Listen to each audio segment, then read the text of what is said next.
you're someone who, as a military commander, planned and led a number of major operations and theaters. So, as someone with that kind of experience, what are your thoughts on the Ukrainian offensive in Kursk? Very impressive.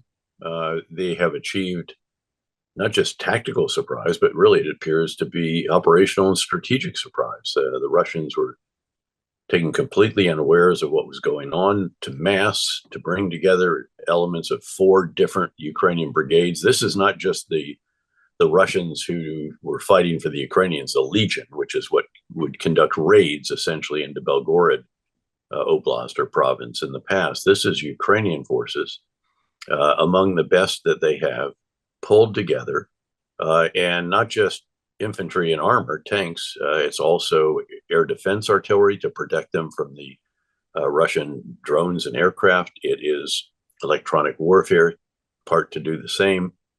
It is artillery. It's their own drones and aircraft that they can bring as close as they can to that. They're not doing true close air support the way we would describe it, because the air defense challenges are so substantial. It's the logistics to fuel and arm and fix and water and everything else. So this is a very substantial task to bring it all together, to prepare it, to plan it in meticulous detail, and then to execute it as impressively as they have is really quite something. I'll be in Kyiv in a few weeks, and I look forward to sitting down with General Syrskyi, the commander of the Ukrainian forces, who reportedly is the mastermind behind this, who planned it, oversaw its execution, which included extraordinary operational security. They apparently postured this as a training exercise and took the Russians completely unawares, rolled right through the border defenses, such as they were, and have expanded to well over 1,000 square kilometers under the control of the Ukrainians. And the Russian response has been incoherent, ineffective, slow, and totally unimpressive. Even just the idea that you would put the Minister of Emergency Affairs in charge of this instead of the military is seemingly incoherent to me. I don't know why Putin would have done that. Perhaps it's because the National Guard and the police and these others might respond to them, but this is something that's going to require real serious military capability. And that has not yet been mustered. Russia doesn't want to withdraw forces from the southeast of Ukraine, where very concerningly, frankly, they continue to achieve incremental gains, particularly in Donetsk province. And the Ukrainians are going to have to figure out how it is they can shore up those defenses while still trying to hang on to what it is they have in Kursk, and perhaps even expand it a bit into Belgorod and some other areas. So again, a very impressive operation, very tangible achievements on the ground. They have cut the most important rail line between Moscow and southeast Ukraine. That's very significant because, as you know, I'm sure, the Russians depend on the rail system for movement of vehicles, weapon systems, logistics, ammunition, and so forth. That's their lifeline, and that has been interdicted. So it requires them to go a much longer distance to circumvent that.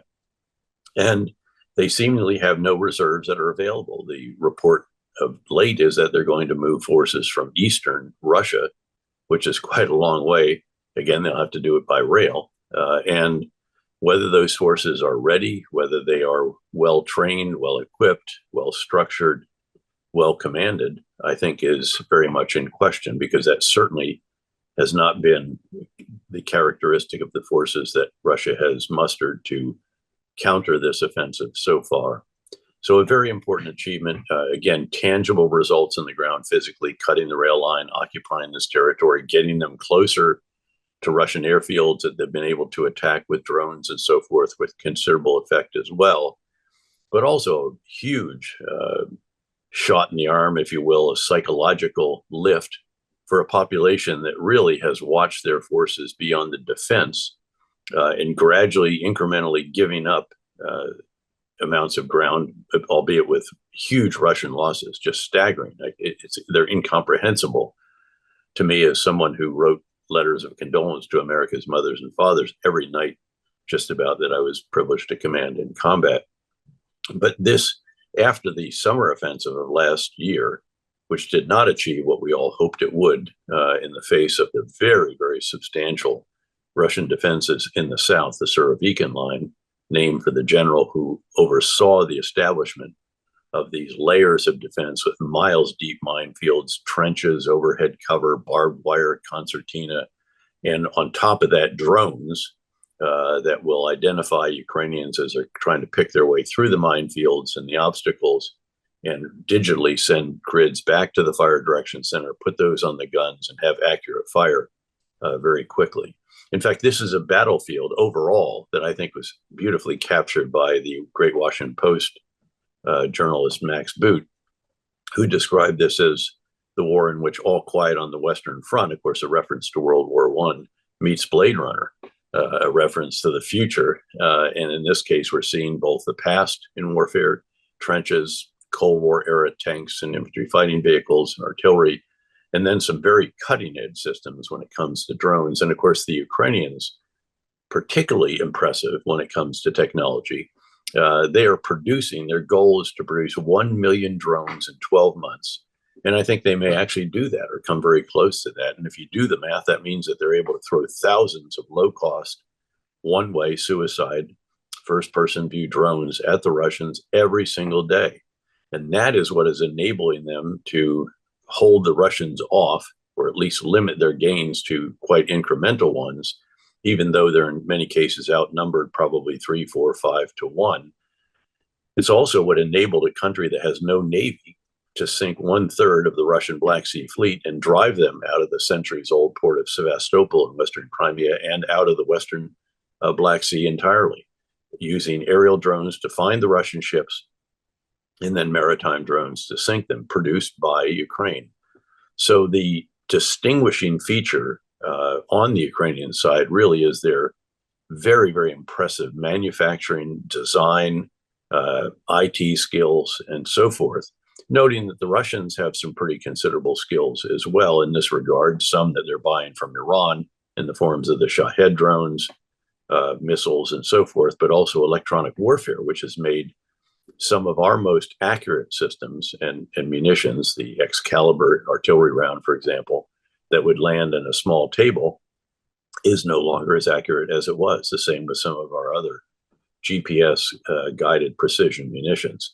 The Ukrainians are iterating, they're constantly changing their software and demonstrating the enormous engineering skills. By the way, as an anticipation of the future, when the guns do fall silent in Ukraine, I think Ukraine will emerge as a military production powerhouse that shows agility far more than our own system.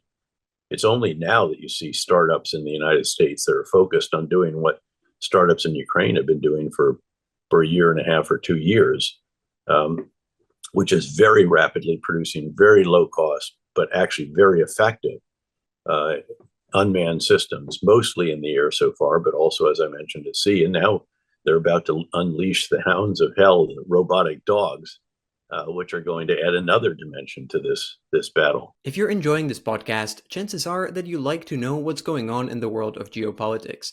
And if that's the case, you might want to sign up to my newsletter. It's launching from January, it's completely free, and you can already sign up so that you receive the first edition. You can find the link in the description, so check it out and sign up to stay informed.